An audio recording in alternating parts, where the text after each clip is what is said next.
Thank you for coming, everybody. Welcome to the Sparta Board of Education regular board meeting, Thursday, April 29th, 2021. I'm calling this meeting to order at 7:04 p.m. Mr. Smith, would you please do a roll call? Mrs. Bragg? Yes, here. Ms. Grana? Here. Mrs. Grano? Mr. McGovern? Here. Madison? Mr. Morris? Here. Dr. Serrano? Here. Mrs. Sorensen? Here. And Dr. Zwick. We have a quorum. Thank you. Vanessa, would you please read the meeting notice announcement? Sure. The New Jersey Open Public Meetings Law was enacted to ensure the right of the public to have advance notice of and to attend the meetings of public bodies at which any business affecting their interest is discussed or acted upon. In accordance with the provisions of this act, the Sparta Board of Education has caused notice of this meeting to be advertised by having the date, time, and place thereof posted at the Sparta Board of Education office, 18 Mohawk Avenue, as designated by the Board of Education for posting of such notice in a public place. Written notice was emailed on April 16, 2021 to the Daily Record, the Sparta Independent, tapintosparta.net, and the Township Clerk, specifying the date, time, and place of this meeting. Thank you. Please join me in saying the pledge.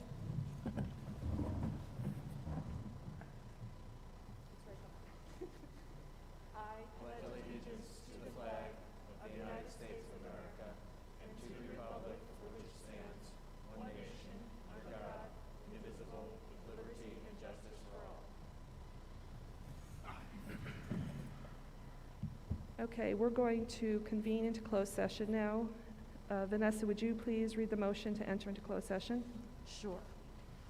Whereas Section 8 of the Open Public Meetings Act, Chapter 231, PL 1975, provides for the exclusion of the public from a meeting in certain circumstances, and whereas the Sparta Township Board of Education is of the opinion that such circumstances exist to discuss legal matters and negotiations, which is exempt from public participation pursuant to the New Jersey Public Law 1975, Chapter 231, Open Public Meetings Act. Now, therefore, be it resolved that the Sparta Township Board of Education shall enter executive session on 4/29/2021 at 7:07 p.m. The board will reconvene in public session at the conclusion of the executive session. The information discussed during the executive session will be disclosed to the public as soon as it is determined by the board that the information is no longer confidential. Thank you, Dr. Serrano. May I have a second, please? Second. Thank you, Kurt. Discussion? Roll call, please. Mrs. Bragg? Oh, excuse me, Mr. Smith. Mr. Zittimer said we can do all in favor. All in favor? Aye. Aye. Any opposed? Great. Motion carries.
everybody back?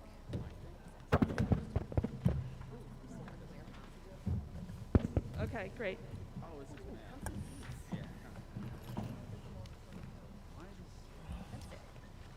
a little chilly up here. No, it's fine. I It's don't really. nice, it's nice. Are new tablecloths in the budget so we all have enough tablecloths? I'm really excited about these seats. Okay, let's stay focused here, guys. We're going to resume open session now.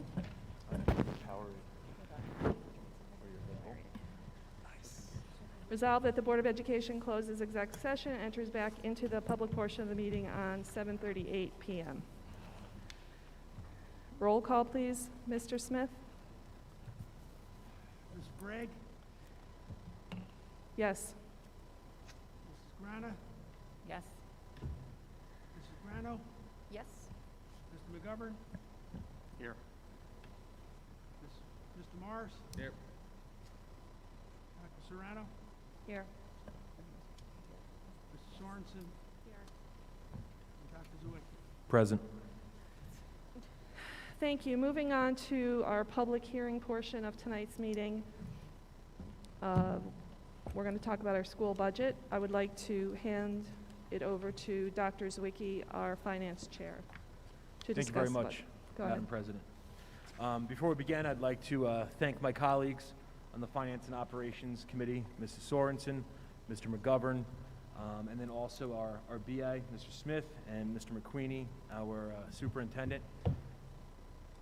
For those of you watching at home, because there's not many people here, if we go back a year in time to exactly a year ago, this district had a public hearing without a presentation, and many people were outraged at that. Since then, a lot of things have changed. In the work of the Finance and Operations Committee, I think we've done our due diligence here.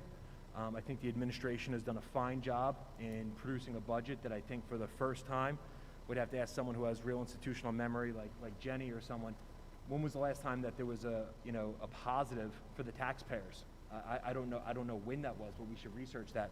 But this is a budget that maintains all staffing levels, actually adds some positions, invests heavily in response to intervention, maintains all of our activities, invests in technology, and at the same time has a real positive outcome for the taxpayer. So I think everyone on this board should be extremely proud of this budget. I think it's a sign of how things are changing and how we're moving forward, especially in a year where we had the pandemic. So once again, I want to commend Mr. McQueenie, and I look forward to seeing the updated presentation since the last presentation. Thank you, Mr. McQueenie. Thank you, Dr. Zawicki. Good evening, everybody, and thank you again for coming tonight's budget presentation. Many of the slides you'll see have not changed. Our budget was left relatively intact from our preliminary hearing back in March. However, we did add a slide where we will share the impact of our budget on next year's tax levy. Going back through this presentation, first want to start with some development guidelines. There's a lot of different guidelines that we use. The two largest are investing in our curriculum and our students and the programs for our students, maintaining the excellent programs we have here in Sparta, supporting our staff to provide those experiences, and equally as important is our responsibility to our community to ensure we're presenting budgets that are fiscally responsible and provide value for the services that our district is able to provide. There are many different things, both here in the auditorium. We have a screen for those to see. There's a printed version on the table if you need it, also for those on the live stream. A lot of different goals that were able to be included in this budget.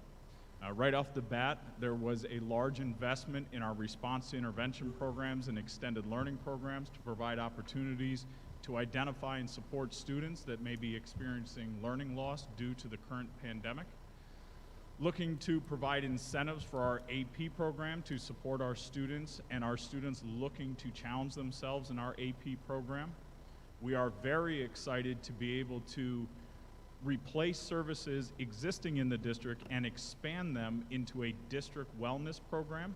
So in this budget, we would present a supervisor of district wellness as well as a district wellness clinician to provide mental health supports to students K through 12. Those efforts will be supported by wraparound aligned wellness stipends in all of the elementary grades. Currently, aligned wellness stipends only exist at the high school.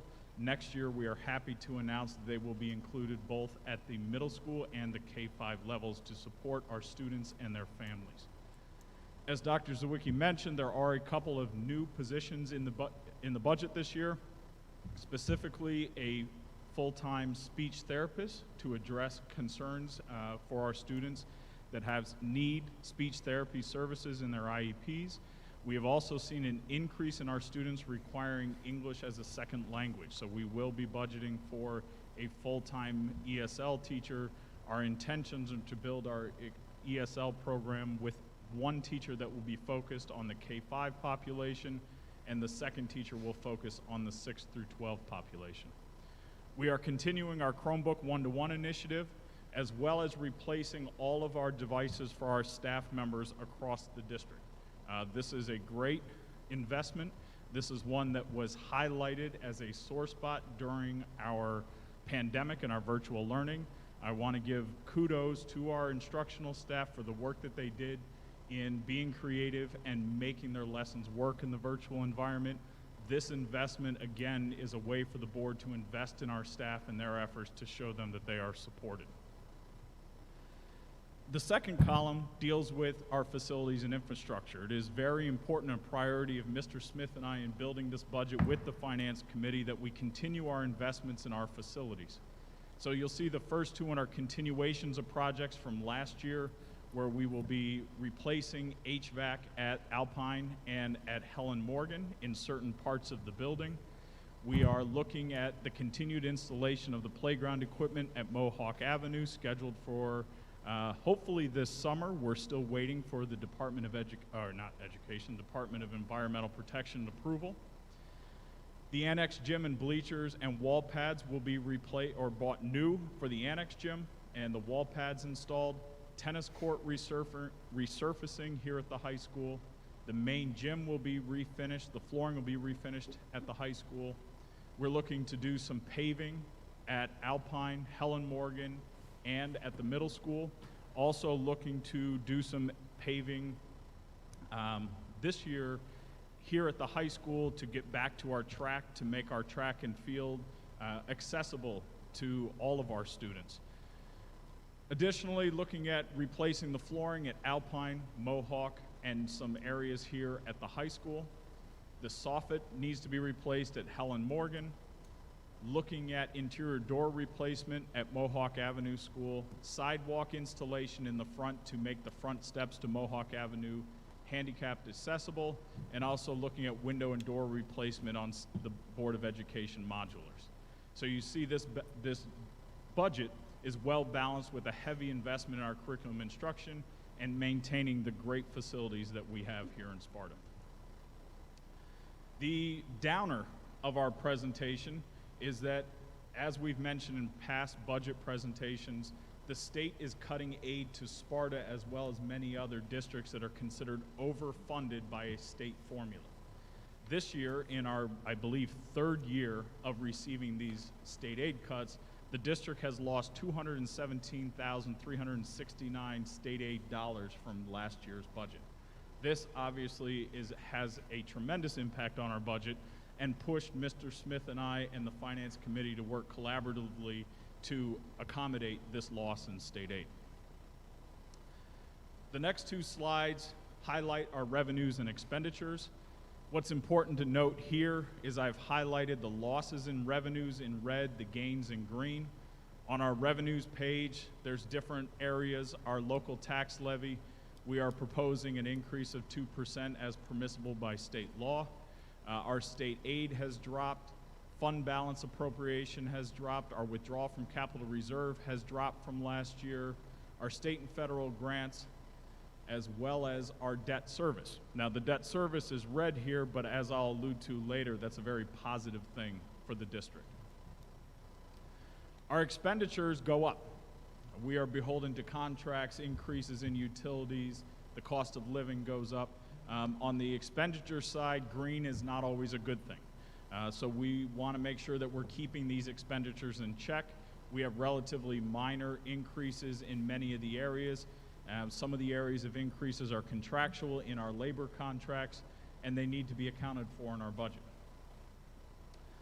So then the nuts and bolts of the whole thing is, what is the impact to our taxpayers?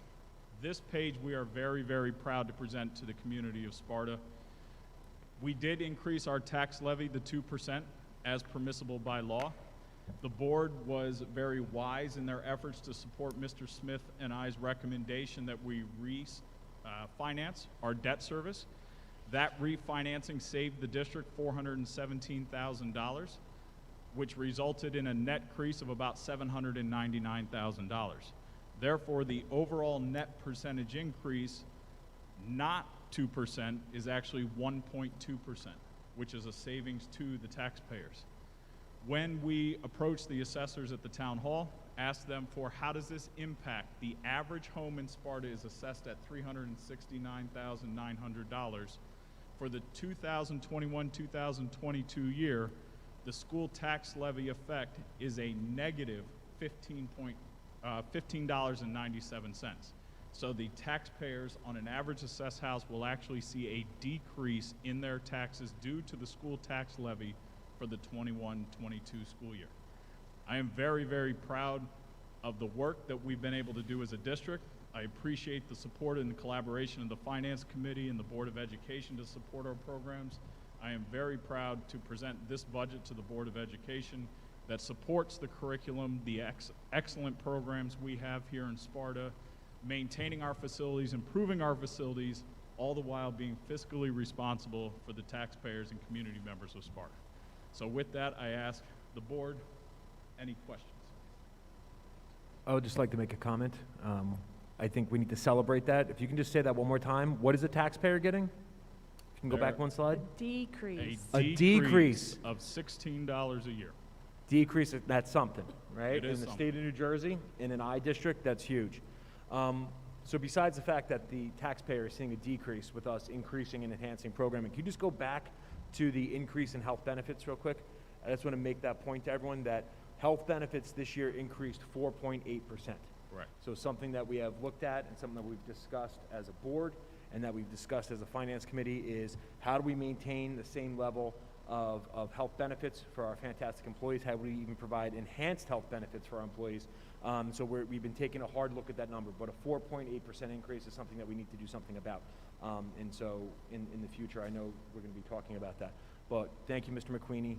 Thank you, Ron. We couldn't have done it without you. And it's a complete and total 360 from where we were this night last year. I don't think anyone can disagree with that statement, a total 360. And I thank my colleagues, Mrs. Sorensen and Mr. McGovern. Do any other board members have any questions or comments? Okay, I'll open it up to the public for public participation for the budget hearing only. Okay, great. I got a thumbs up from Jen Hamilton. Do we have anybody on the phone? Okay, thank you. So we have no public participation for the budget hearing. Before I move on to the vote, I actually want to take a second also and thank you, Rob, Mike, and Krista for all your work on this budget, along with Mr. McQueenie, Mr. Smith, you and your staff. A tremendous effort with a tremendous result. Thank you all very much. So let's move on to 4.3, the district budget. Resolved that the Sparta Board of Education hereby adopts the following budget for the 21-22 school year. Do I have a motion? Motion. Vanessa, was that you? Aneve, thank you. Do I have a second? Second. Vanessa, thank you. Discussion? Roll call, please, Mr. Smith. Gregg, Yes. Ms. Grana, Yes. Ms. Grano, Yes. Mr. McGovern, Yes. Mr. Morris, Yes. Dr. Serrano, Yes. Ms. Sorensen, Yes. Dr. Zwick. Yes. Fantastic. Motion carries 8-0. Moving on, are our student reps here tonight? I don't see them. Yep. Oh, there you are. Sorry.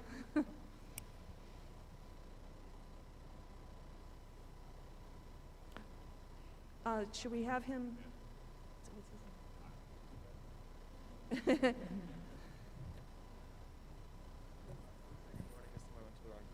it right eventually. Let's just make sure, Kyle, before you go any further, let's just make sure the microphone is on. Hello? Hello? Yeah, I All think right. you just got to scooch down. Good evening. Thank you for having us, or me, but thank you for having everyone to this meeting. So I want to start, not a lot to talk about, but first the senior prom.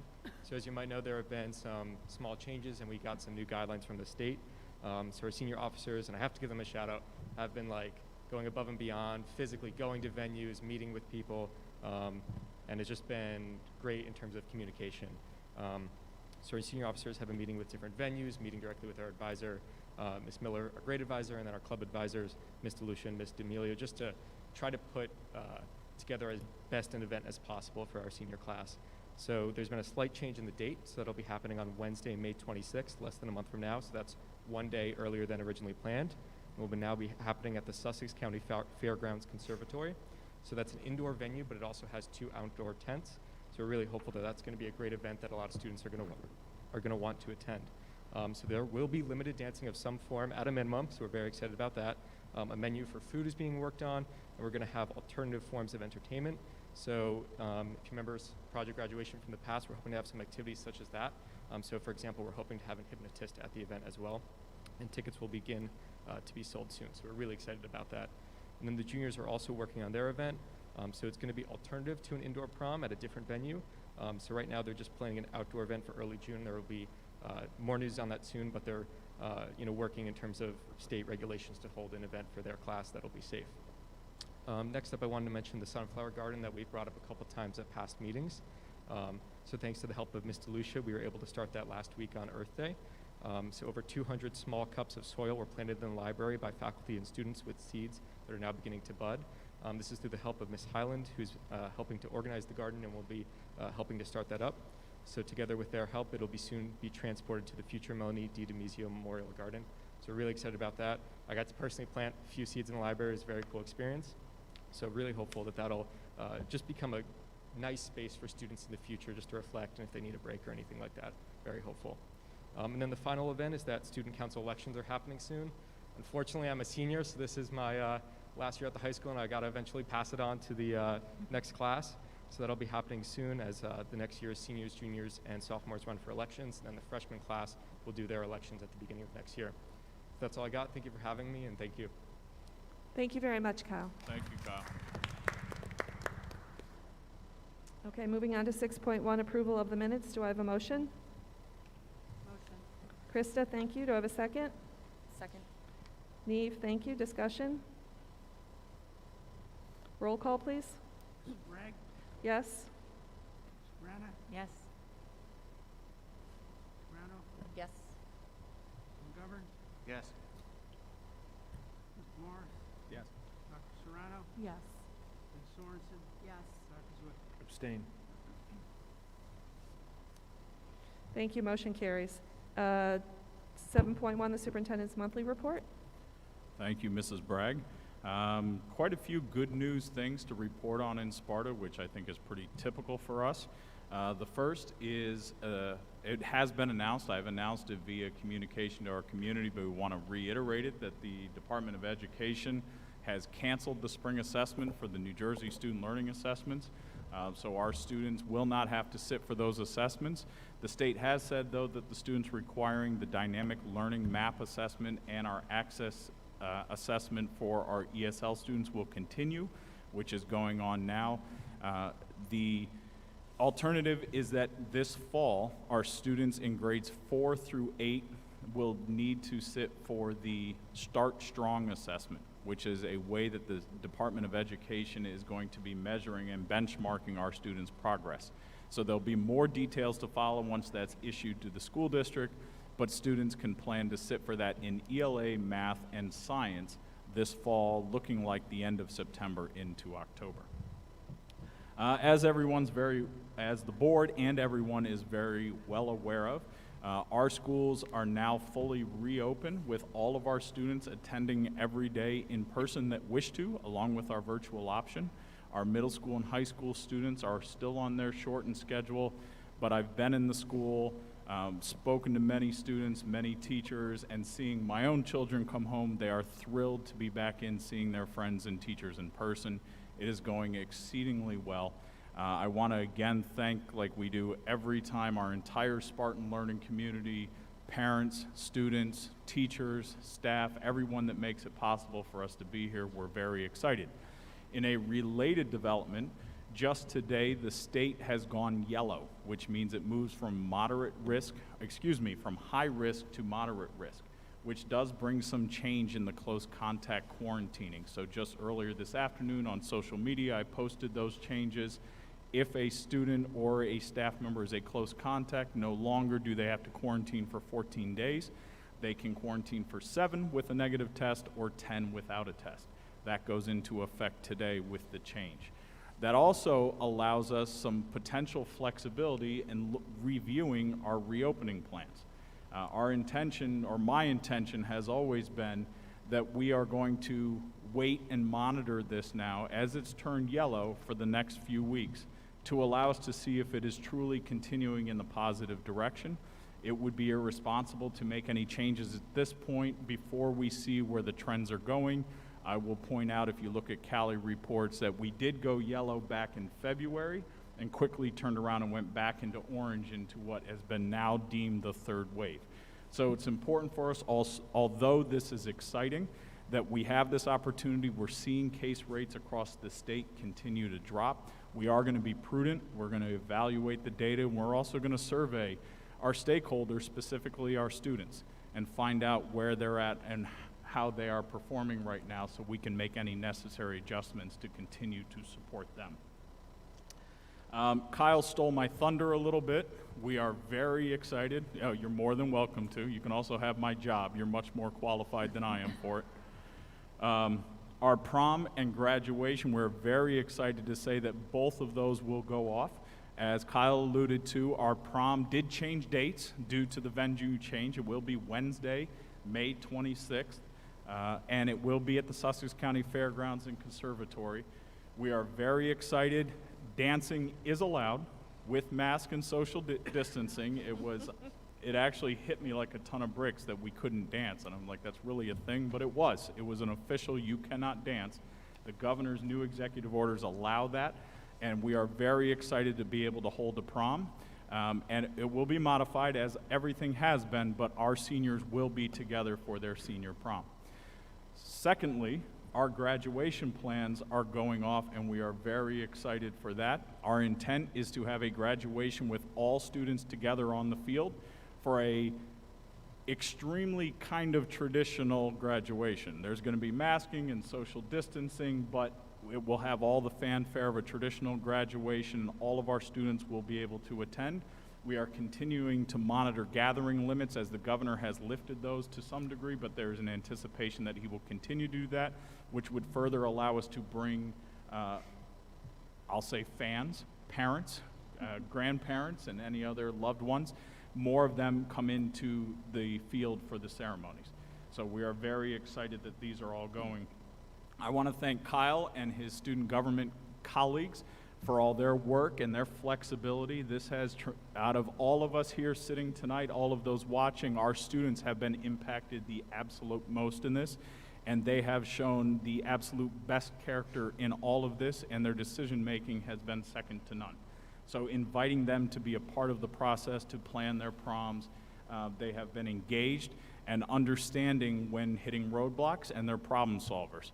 So I want to thank Kyle and all of the student government and their advisors for all their help in working through the end of this year. I would also like to thank Mayor Quinn, Councilman Hertzberg, who is the Board of Ed liaison, for their vocal support of helping our seniors have their end of the year events. So their support has been given both to me and the high school administration in all this planning. Thank you to Atlantic Health. For those interested, Atlantic Health has been providing vaccinations for our interested staff, and just earlier this week reached out to us and is providing vaccinations for our students that are interested, that are 16 years and older. For those that may not have seen the couple emails that went out from Mr. Gregory, you can still register Atlantic Health will reach out to you and schedule vaccinations for you for those that are interested, so thank you to Atlantic Health. And a couple of congratulations. First, from our winter season, our basketball season, we found out after the March board meeting that both Coach Willie of our girls basketball team and Coach Brennan of our boys basketball team were both honored as coaches of the year. So we want to give a shout out to them. Congratulations to kind of wrap up that season. We have not gotten all of the accomplishments from what is called season 3, but I'm going to give everyone at home and here in the auditorium a little sneak peek and a shout out to our girls volleyball team, who was the NJAC American Conference champions and the North 1 Group 2 state champions for the first time ever in school history. It was quite an accomplishment. They are an amazing team to watch. They are well coached, and they knocked off the 2-time defending state champs in doing so. So quite an accomplishment for our program, so congratulations to our girls volleyball players, Coach Hall and his program for setting such a great example. Finally, I want to recognize our Sparta C3 committee, the Diversity Council, and our We Are the Dream Club from the high school. We were just notified that they are the recipients of the 2021 Fritz Yannick Upstander Award, provided by the Keene University Diversity Council. This recognition is in memorial of a teacher from Milburn High School that was very involved in diversity issues, and their recognition speaks volumes of the work that our groups have done and our students have done in putting together their racial equity vlog project, Our Voices United. This project, just so that we can kind of keep up with all the accolades, has been recognized by numerous organizations, by state and county Department of Education, and now is being recognized by Keene University Diversity Council. So I want to congratulate those groups, their advisors, for supporting and providing the environment for them to do their work. And I want to thank the Board of Education for your continued support of their work to ensure the inclusion and diversity acceptance for all of our students in the Sparta community. And I think I'm done for tonight. Fantastic. Thanks for all that great news.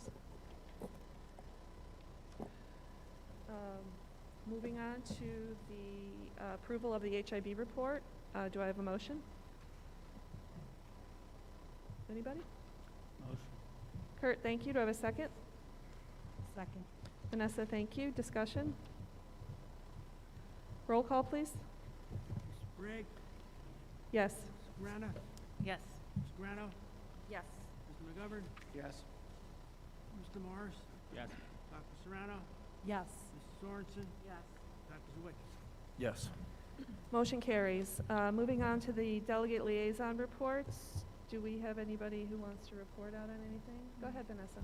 I just want to report that the Sparta Education Foundation recently launched their new website, so I encourage everyone to just go on and take a look. They've really been working hard with that. Also, the tournament is scheduled for Sunday, June 6th from 10 to 3, and I encourage everyone to go out and participate. The cornament? The tournament. Okay, anybody else over here? Any? I just Jen? wanted to, the Sparta C3 committee, I'm glad that Patrick mentioned the vlog award because I was afraid I wasn't going to be able to present. I would not have said that man's name that way. But yeah, the Racial Equity Task Force is celebrating the accolades they've gotten from Keene University for the Fritz Yannick Award. And the only thing I wanted to add was what I was going to mention is that the award criteria is based on the creation of a project that encouraged civic engagement and worked to create a culture of upstanders at their school. And I just think that's a really amazing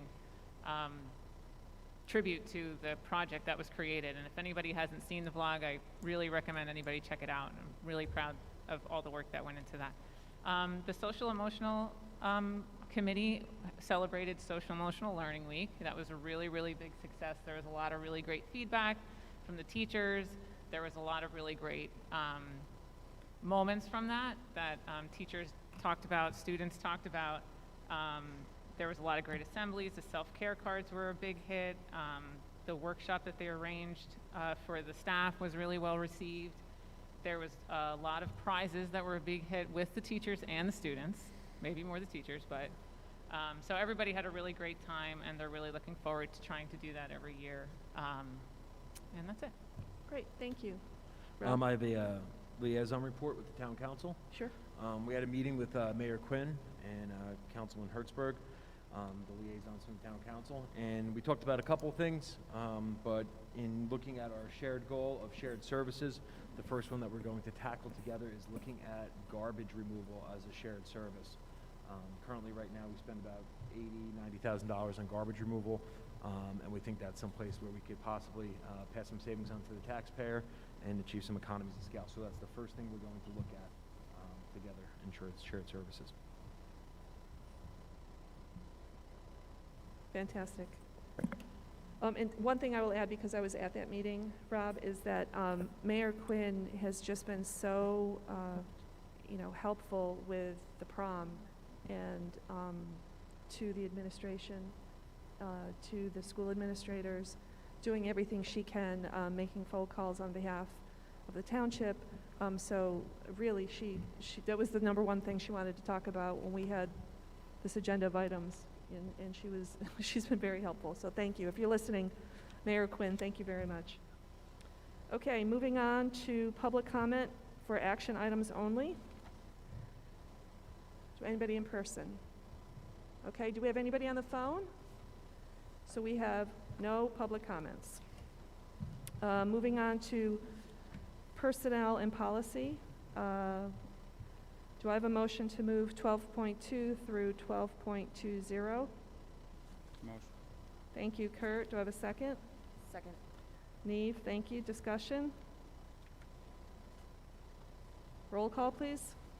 Ms. Bragg? Yes. Ms. Grana? Yes. Ms. Grano? Yes. Mr. McGovern? Yes. Mr. Morris? Yes. Dr. Serrano? Yes. Ms. Sorensen? Yes. Dr. Zwick? Yes. Motion carries. Moving on to curriculum instruction and special services. Do I have a motion to move items 13.2 through 13.14? Motion. Thank you, Neve. Second? Second. Thanks, Vanessa. Discussion? Yes, Madam President.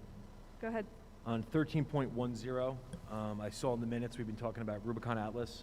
Just curious because it says Faria Education Group. What is the scope of that work, and is it supporting the implementation of Rubicon Atlas? Yes, so the scope is the first agenda item we had was the bulk of the curriculum, and upon supervisor review, there were some that were found in other buildings or not that were online. So this is the work to get the remaining curricula up to speed. Once this is completed, all documents will be housed in Rubicon Atlas. So Faria is the group that runs Rubicon Atlas. Thank you. You're welcome. Any other questions or discussion? Okay, roll call, please, Mr. Smith? Ms. Bragg? Yes? Ms. Grana?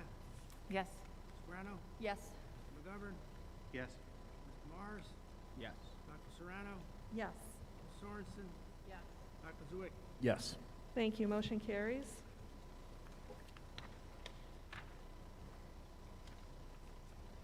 Moving on to finance. Do I have a motion to move 14.2 through 14.15? Motion. Thank you, Rob. Second? Second. Thank you, Krista. Discussion? Roll call, please. Ms. Bragg? Yes? Ms. Grana? Yes. Ms. Grano? Yes. Mr. McGovern? Yes. Mr. Morris? Yes. Dr. Serrano? Yes. Ms. Sorensen? Yes. Dr. Zwick? Yes. Thank you. Motion carries. Bear with me. Can't. Moving on to operations. Do I have a motion for item number 15.2? Motion. Thank you, Rob. Second? Second. I'm going to go with Neve. Thank you. Discussion? Roll call, please. Ms. Bragg? Yes. Ms. Grana? Yes. Ms. Grano? Yes. Mr. McGovern? Yes. Mr. Morris? Yes. Dr. Serrano? Yes. Ms. Sorensen? Yes. Dr. Zwick? Yes. Thank you, motion carries. Moving on to unfinished business, follow-up from our previous agenda. Does anybody have anything they'd like to discuss for unfinished business? I had a question about, I think it was the last meeting, because we talked about the calendar, right? Yeah, no, I know. It's not about the calendar. Relax. I think it was, you're saying the calendar? Yeah. But I wondered if there was an update on Election Day and elections in the school district, if any, if there was any conversations or any progress. There is beyond no that. update at this time Okay. about Election Day, no. Okay.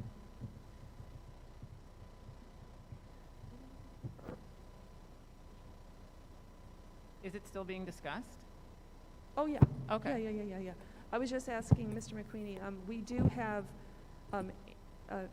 this involves the calendar, we do have one emergency day that we need to give back, and the Operations Committee discussed it, and that will be, the revised calendar will be released at the May meeting.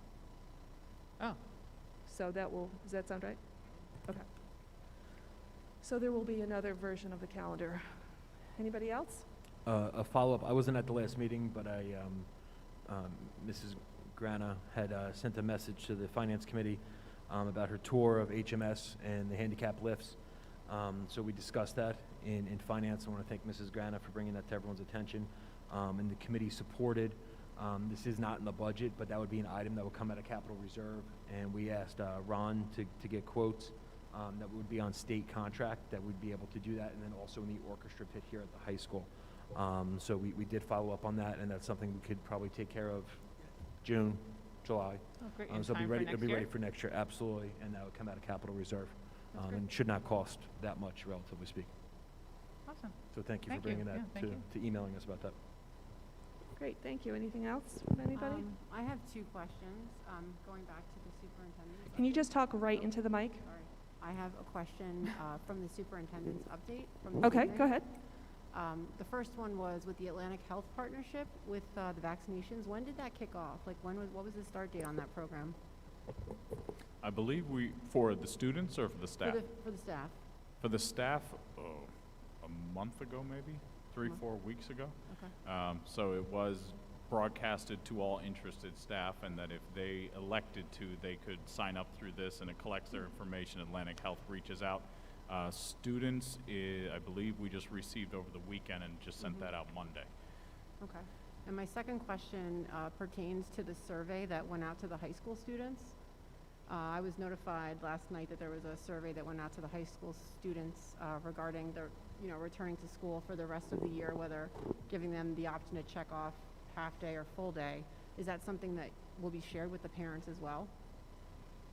At this time, we're just collecting it from students. We haven't made plans that far to reach out to the parents, but it's going to be part of our collecting information over the next few weeks to determine how we move forward. Okay, thank you. I would be very interested to see the difference between the parents' response rate and what how they respond versus the students.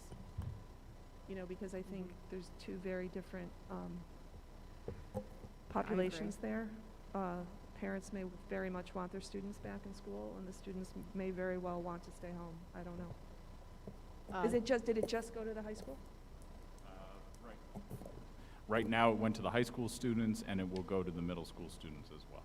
Okay. Or so- something similar, may not be the exact one, but Mr. Jaburi is going to survey the students as well. Okay, great. So on the same vein then, now that we're in yellow and lunch has been an issue for the middle school and high school students, does that mean that there is a chance that we can explore alternate ways of having lunch now that we're in yellow? We have explored, and we've explored since actually December, ways to have lunch and looked at all the different iterations.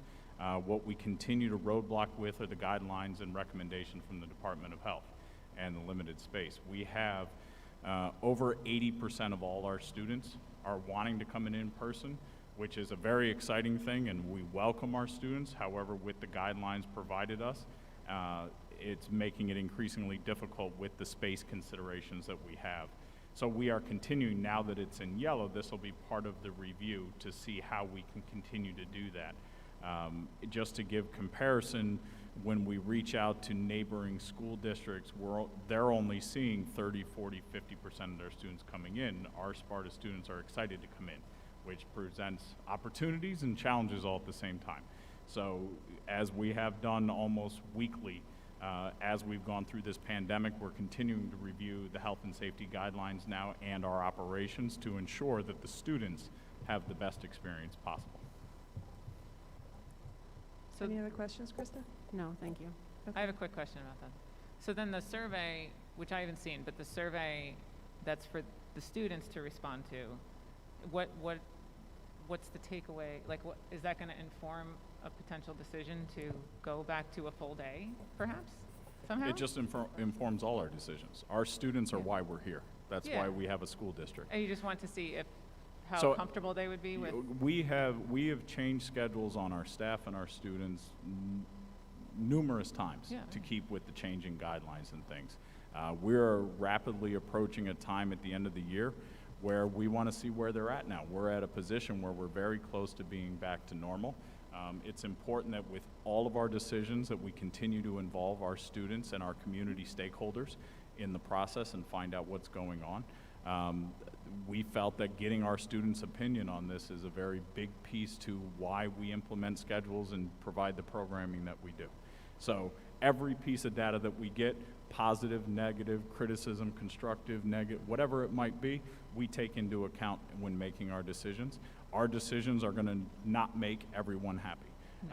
But I can tell everybody here on this board, everybody at home, that the decisions I make put our students first and foremost. So their voice is a large piece of how we make our decisions. Not the end-all, be-all. You know, it's not going to be, hey, kids, tell me what you want.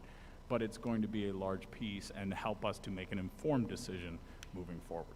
I just to be clear, I didn't mean any, I wasn't trying to cause any trouble. Because the guidelines are the guidelines, there's only so much I thought that could really be done with like spacing issues and stuff. So I just didn't know, how I'm a big fan of surveys. I think we should survey all the time. I love getting surveys. Yeah. But I just didn't know how the students, opinions of that would inform. That's all. I'm Everything asking. informs. Yeah. Okay, great. This is just a great way of getting student feedback. Students Yeah. are not quick when they like something or don't like something to email us. This is a way that we can get that information out to them. For better or for worse, parents are very quick to let me know how they feel, so I think I know how people are feeling. But to the point, we are going to make sure that we survey and go forward and see what the input is, and then based on the health and safety guidelines and what we can do to best serve our students, we will make the best informed decision. Great. Thank Sorry, you. can I just add, sorry, I Sure. just have a question. So basically, we're getting this, because I don't have a high schooler, so I don't really understand, but, so this survey is going out to the children, or the students, to see whether or not, how they want to proceed for the rest of the school year. But it's not going to the parents at all? Just to clarify, the survey is not for them to tell us which one they want for the rest of the year. It's how do you feel about the current schedule and what's happening? And, what is positive and negatives and that. So it's not do you want to come back full-time or do you want to stay half-day? It more talks about the structure, like do you like what's going on? Are you able to do different things that's going on? The parents we have not sent something to yet, but that's why in my superintendent's report, it just came yellow today. Any reaction today to make plans would be irresponsible of us because we could be back in orange before we know it. And then we just created a situation where we have all of our students in taking their mask off, eating lunch, and the case rates are going up. I have my own personal opinion of where that's going to go, but the data will dictate to us. So over the next 2-3 weeks, we will put together surveys and we will reach out to all the different stakeholders and find out what people's feelings are about what's going on, and then it's going to be ultimately me and my team's decision of how we move forward with the information that we have. Okay. Wouldn't it be just as important to send it to the parents as well as the teachers, and just not not the teachers, the students? Yeah, that's why we're going to send them out over the next few weeks. Well, Why it's not- weren't they sent Right out? now, we send out students, and Why wouldn't they just be sent out together and get them all back at the same time? Because we haven't put the parents together yet. We haven't had an opportunity to do so yet. It just came out yellow today. We wanted to see how, with us coming back in, the student survey actually the idea for that came out before we started talking about changes in our plans moving forward, because this past Monday was the first day of having all the students back in. So we wanted to survey, how's it going, what's happening, how does this look, how did this look compared to what other options there might be out there. So now that we turn yellow, as I mentioned, we're going to take the next few weeks and send surveys out to the parents and teachers. It's important to get all of the views because everybody has different agendas and perceptions of why they want the school open. Ultimately, our job is going to be to design a schedule that keeps everyone, staff and students, safe and healthy, while at the same time maximizing instruction and making sure education is occurring. There are differing factors that are going to push and pull that, but we're going to get all the different factors and put together the plan we think is best. It sounds like it's just for feedback. Then you're just It looking is. for feedback. No, it's all It's a for feedback feedback. survey. The Right. feedback is what we need. Yeah, you know? okay. And it might have been a I little- have 2 children of my own. You Right. know, they give me feedback. But it's That not like you're going to feedback is count not- all of the, I don't even know the questions, but it's not like you're going to count up all what people say and say, well, 75% of students want to go to a full day, so we're going to go to a full Of day. course. Like, it's feedback, it's not. It's feedback. Inform- It's not, nobody's making a decision for Yeah, okay. us, and That- It's a simple it guides survey. our decisions. The reason, I think it could have caused confusion maybe for the students. I'm only speaking for one because I just have my son, but it's just 2 questions. And it just says, check the schedule you'd prefer for the rest of the year. Half, current Okay. schedule, it was sent out last night by Mr. Spring. So, maybe it's not as clear, like there was no, Wait, the survey was 2 questions? What were the questions? Well, I mean, to be fair, Chris Are is we the only allowed one to seeing ask questions? Yeah, hey, Krista, I can you? have it on my computer, Krista, could you repeat what the questions were? I didn't hear. It just said SHS schedule survey. Please check the schedule that you would prefer to finish out the school year if the opportunity to change schedules arises prior to the end of the year. That's not a Wait, survey. hold on. What are the 2 The choices? choices are, please check your preferred schedule for the end of the year. Current schedule, AB days from 7:22 a.m. to 12 p.m. Shields remain on desks. Daily academic assistance, no lunch period, 63-minute periods. Full day schedule, rotating 8-period day from 7:22 to 2:24. Students will be required to transport individual shields from class to class. Lunch in school, shields required. Academic assistance during lunch for 25 minutes 2 times per week, 42-minute periods. And then check which one you would prefer. So that's very different than how's it going? Right, correct. That's 2, do you want to be half day or do you want to be a full day? That's asking asking for suggestions. It's not asking for feedback on how their first week back in school go. Where's the disconnect? Was there a third open-ended question? Or like for a chance to provide extra qualitative comments. feedback? No. You know what would help is if the parents would have gotten this at the same time. Because what those questions are way different than what we were just told it was. I don't understand it. Why did you answer it totally differently? I was under a different impression. That's my fault.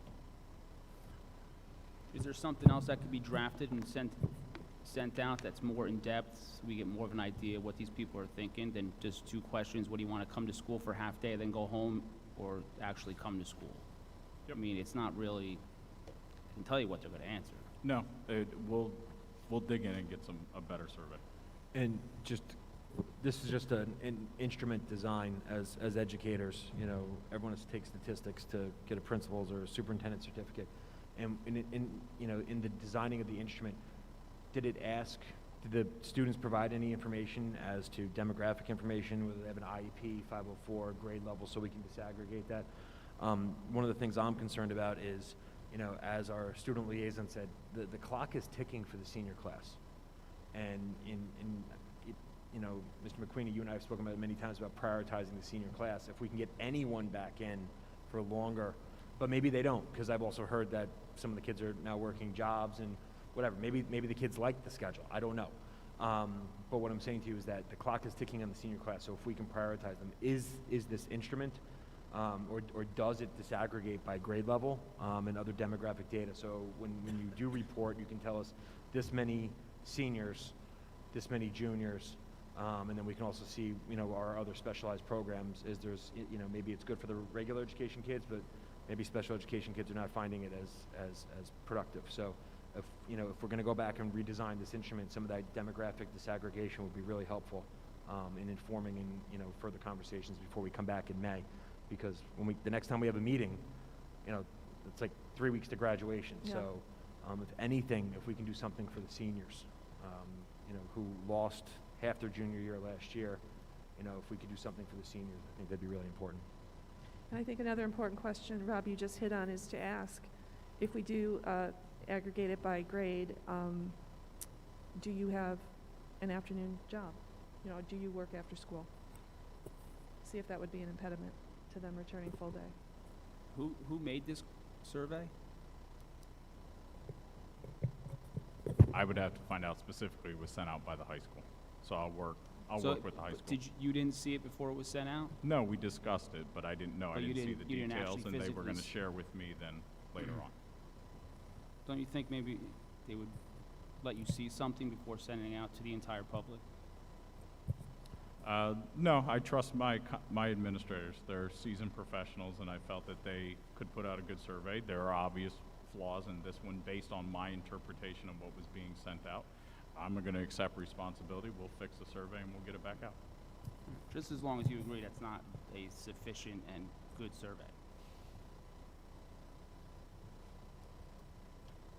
Okay, any other feedback on the survey? Thanks for bringing that up, Krista. So that was still all under, where were we? That was old business. Let's move on to new business. Do we have anything new? Go ahead, Rob. We had a pretty robust Finance and Operations Committee meeting earlier this week, and I just want to put some things on my colleagues' radar because these things have come up and we've discussed them. So we've asked Ron to reach out to our architect to get the ball rolling on updating our long-range facilities plan. We appointed a new architect.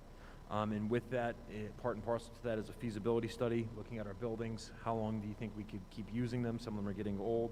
And then also planning out for us, what do we need to plan for from a budgetary perspective and a facilities and operations perspective for the next 5 years and for the next 10 years. I think something that's crucial to that, another element, is, right now there's a real estate boom going on here in Sparta. There's also some new housing and things like that. But it's about time that we do a new demographic study. So we have the long-range facilities plan in one hand, and we have the demographic study. So we've asked Ron to have the architect come to the next Finance and Operations Committee meeting to talk about something. And then the demographic study, we would have to issue an RFP. So Ron's going to get all of that stuff for us, and we'll talk about that at the next meeting. Ron, did you want anything? Yeah, before we step up into that long-range facility. Can you just speak up They into the can't mic? hear you, Ron. Before we, is it on? Yeah.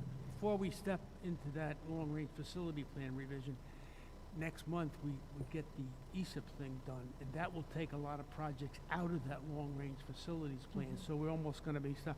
I'd rather get that in place and wait a month and then get it. So the committee wanted to get the ball rolling and do both.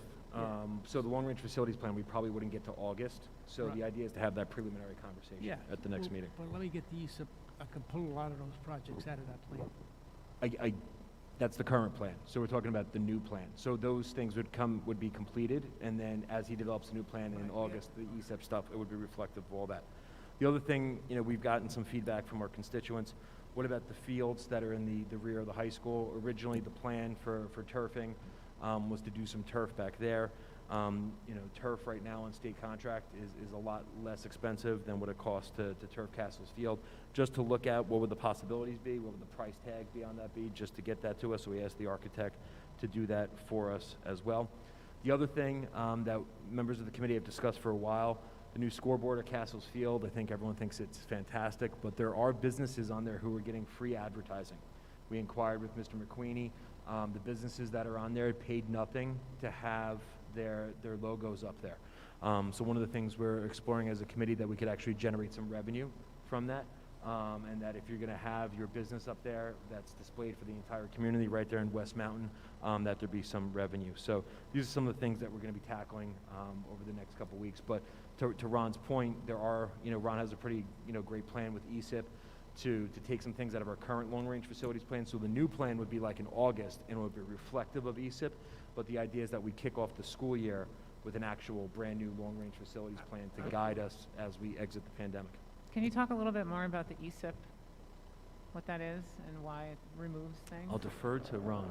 I didn't, What's ESIP? energy savings. Oh, the implementation. energy savings, okay. You know, the energy. Yes, okay, thank you. Mainly, but it's a conglomerate of grants that, through changing to LED and things like that, Right. that it Patrick, essentially you pays for talked itself. about that, Yeah. like last month, right? So where we have, for example, where we have current fluorescent lights that we have to change bulbs on, Right. and there's a regular maintenance cost And the that, boilers. in so- boilers and things like that. Also with the, hopefully, natural gas expanding and things like that. Thank you. But Ron has that whole plan, but we wanted to get through the budget. We're gonna tackle all that, but I know a lot of people ask about the long-range facilities plan, they ask about the demographic study, and just wanted to tell everyone that it's in the hopper.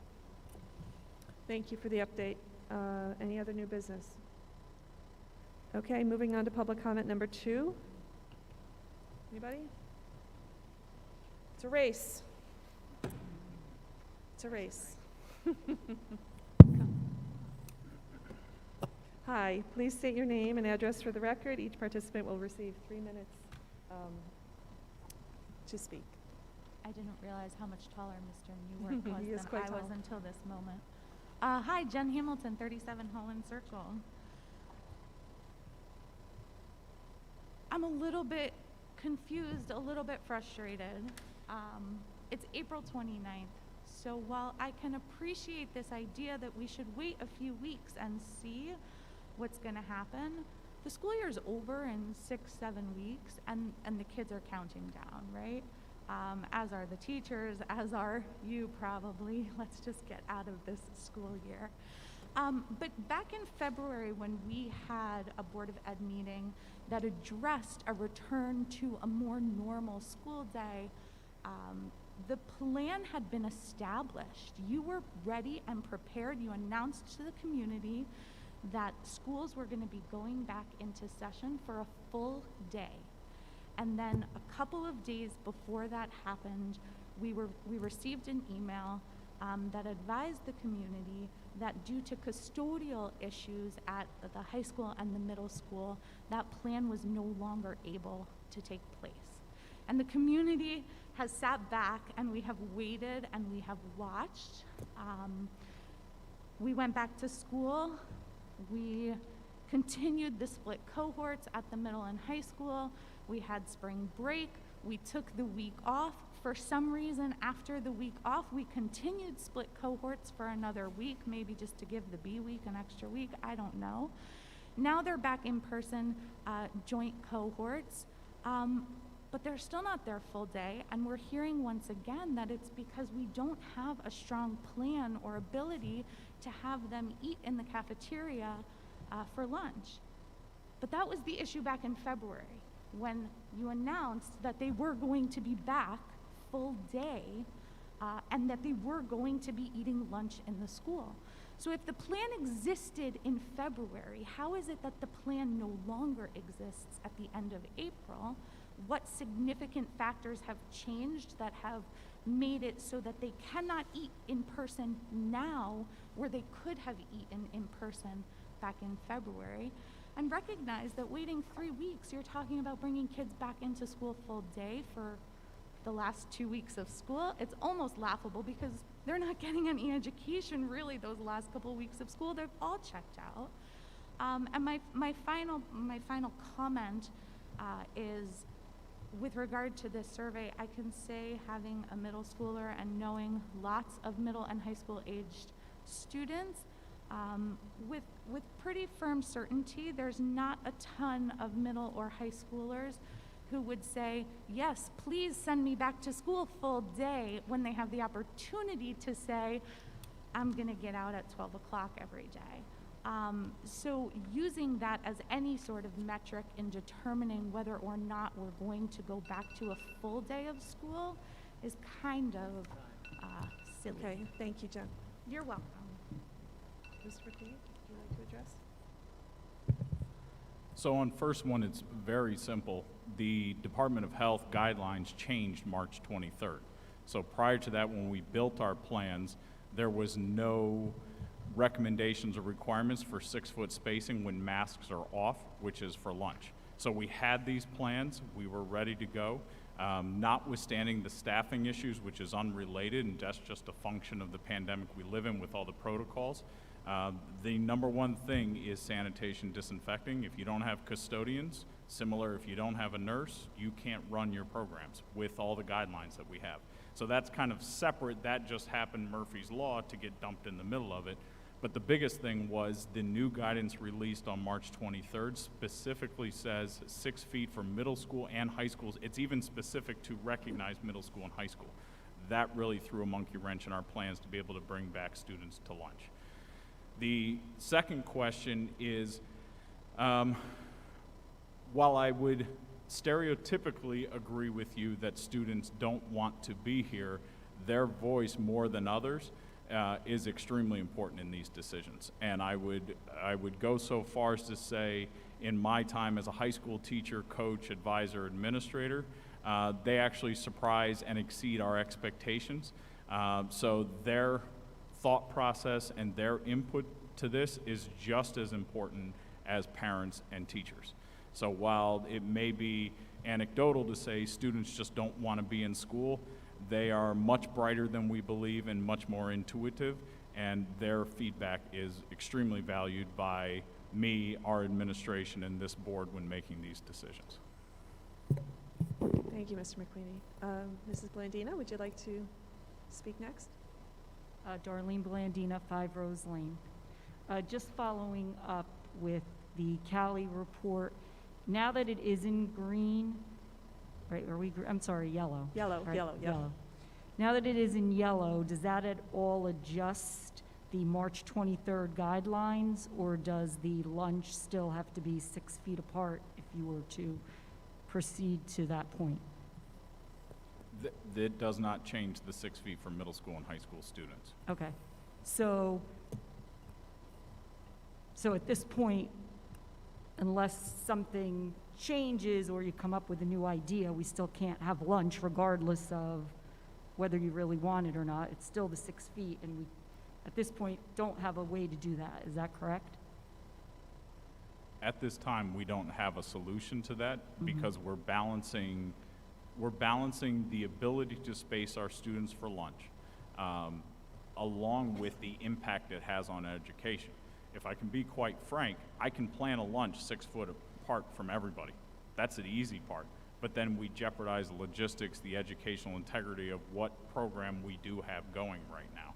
So it's a very hard thing to be able to juggle those to make something that's effective, and it really, we're looking at risk reward. So with the changing guidelines, with now going to yellow, that may present us with opportunities to do some things. We're continuing to evaluate what other schools are doing. We're looking at our facilities, the number of students we have in, and we're bringing all those in. So right now, we don't have a great plan to maintain that 6 foot between everybody. Okay, so if it goes down even further to is the last one green, the low? Green, yep. Correct. Okay, so if it goes to the low, that still The doesn't guidance- change those guidelines? It really doesn't. Right Okay. now, the way it was written and updated in March 23rd, it didn't. It did change some of the other, like quarantining, so students that are considered close contacts or that potentially test positive may not have to do at the length of quarantine they have. Right. But Okay. as of right now, they have not changed those guidelines, where the recommendation from the Department of Health and CDC is that 6 foot spacing, and that's what's challenging. Okay, and staying with the Cali report, does anything change with that if it went down as far as, I know for prom, in speaking with Mr. Spring, part of the problem with the issue with the restrictions with the dancing is trying to keep the kids in the pods. So for the contact tracing, does any of that change if it drops? The only thing that would change would be if they test positive or close contacts, the quarantine, but the prom and the ability to dance at prom is per executive order. So that's separate from the CALA reports. The CALA reports will dictate some of Right, the but- procedures. But if it goes to green, it doesn't change the executive order that allows us to dance with mask and social distance. The social distance is still maintained by the Department of Health, the need for masks, et cetera. Right, but as far as the dancing, in other words, I know they want them to stay like with their table, in other words, Right. because of contact tracing. So does the contact tracing, what you do for contact tracing, Does that change if it goes lower or that stays?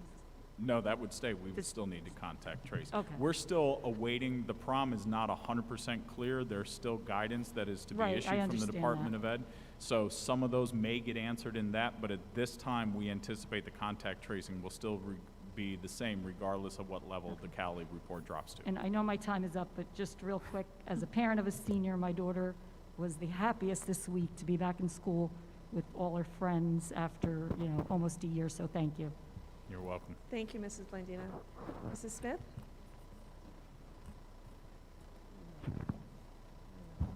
Hi, Suzanne Smith, 2 Wordsworth Place. I'll be real quick. I just want to let the board know how excited the 8 girls who competed on the inaugural gymnastics team were to have that season this year.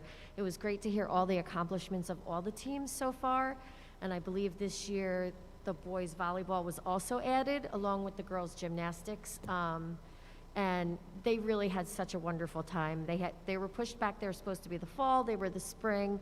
They did get 5 meets in, and they had a blast being together. And I've really heard a lot of chatter from my daughter's gym right here in Sparta at Giant Gymnastics, and so many parents are so grateful for the opportunity to have this come up. Their kids are looking forward to being able to expand their sport in this way. So I just wanted to say thank you to everyone who was involved. I know Mr. McQueenie was part of that, and it was just wonderful. Thank you so much.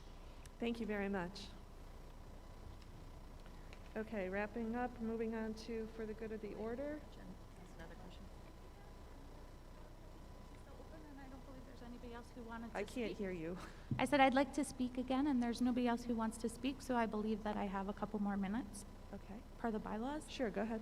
I just want, in the interest of full disclosure and honesty to the community, I just want to note that the March 23rd guidance that was referenced is quite clear in saying that when we are in yellow, recommended full in-person instruction, a minimum of 3 feet of physical distancing between students should be maintained in classrooms with strict adherence to mask wearing. And it goes on to say that with reference to middle and high school students, that is particularly the 6 feet is particularly important when in the red, the high risk category, or orange as it calls it in the guidance.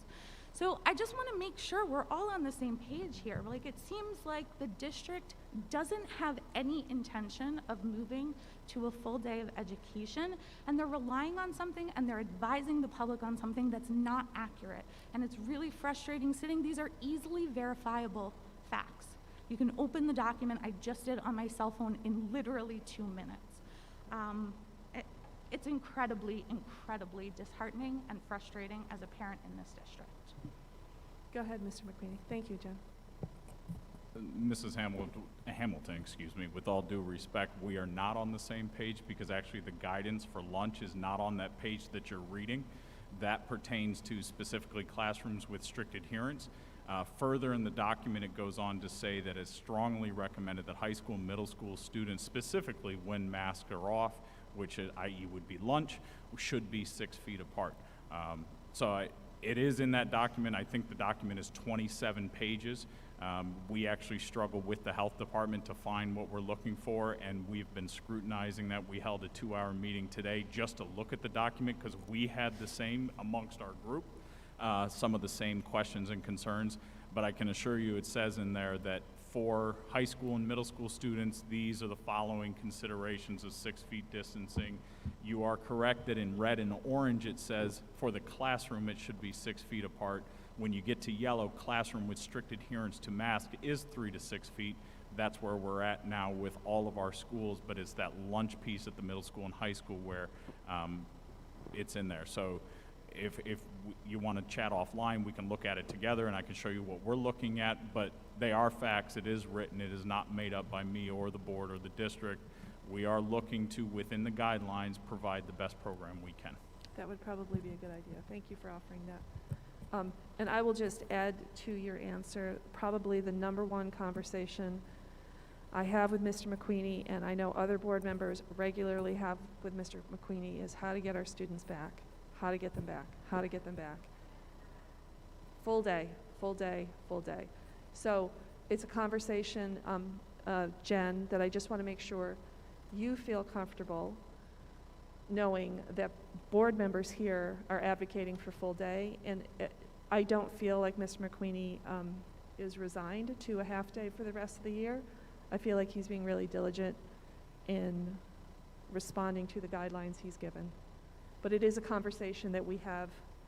I think you probably have it daily with somebody, probably multiple times a day. So, okay, with that, wrapping up public participation number 2, let's move on to for the good of the order. Does anybody on the board have anything? Mr. McGovern? You look like you were about to say something. I was just shifting because I but thought you actually, were going no, in about the volleyball I team. do have something, but I was like, wow, she's got, telepathic abilities. So I do want to congratulate Mr. Smith on his contract extension. I'm looking forward to working with you for another year. I think that's really awesome. I appreciate your, thank you. your support and your trust.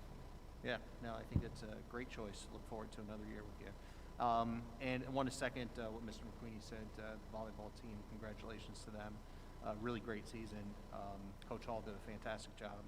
Girls really stepped up. It was really nice to see. So thanks for that. Thank you, Mr. McGovern. Anybody else over here? Jen, go ahead. I have two things that I'll try and be quick. But the first thing is tomorrow at Helen Morgan, they're doing a wish tree celebration for the one book, one school kind of program thing that they established this year. And I am very, very excited about this. I have a child there, so I just happened to kind of know about it and have watched him participate in the reading of the book, and the celebration they're planning for tomorrow sounds so unique and so beautiful, and I know it required a lot of moving parts and a lot of different, like several moving pieces. They're actually getting acorns from a 500-year-old oak tree and planting it on the grounds of Helen Morgan. It's going to be really amazing, and the book choice, Wish Tree by Catherine Applegate, is so great. It was a really, really wonderful choice, and I just wanted to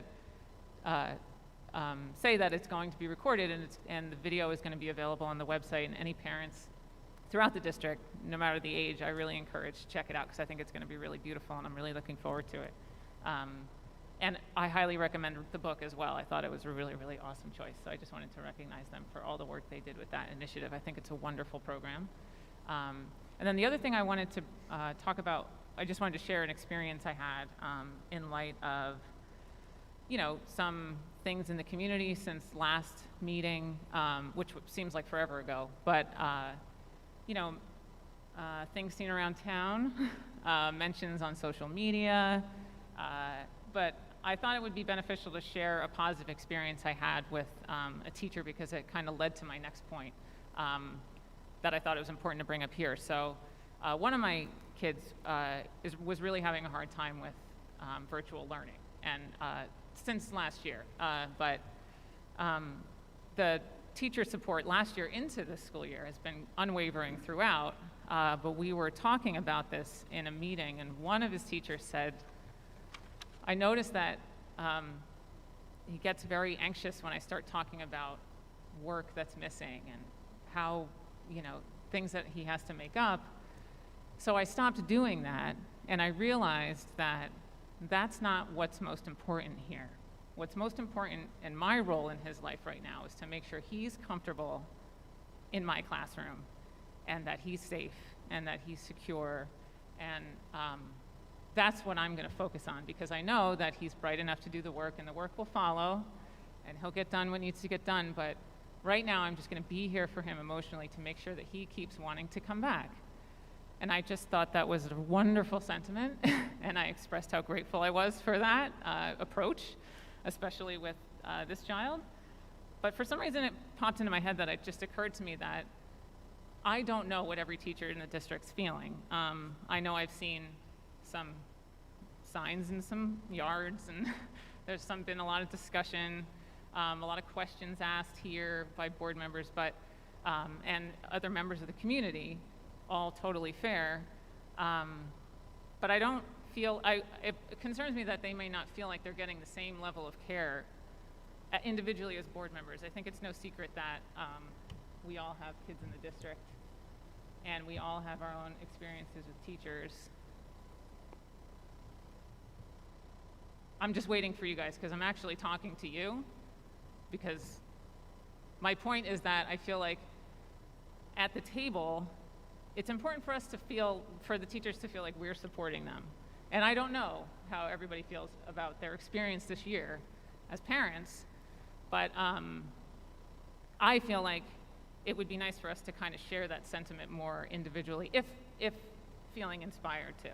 I feel like teachers are going through the same thing that everybody's going through in their everyday lives, and when they need, you know, in your everyday job, if you need extra time off to take care of somebody who's quarantining, or you need to go get vaccinated, or you are dealing with symptoms, or not symptoms, side effects of vaccinations, you know, you're given extra PTO days, you're allowed to work remotely, you're kind of accommodated, and teachers, unfortunately, there's nobody putting signs on the side of the highway saying that other people should be fired.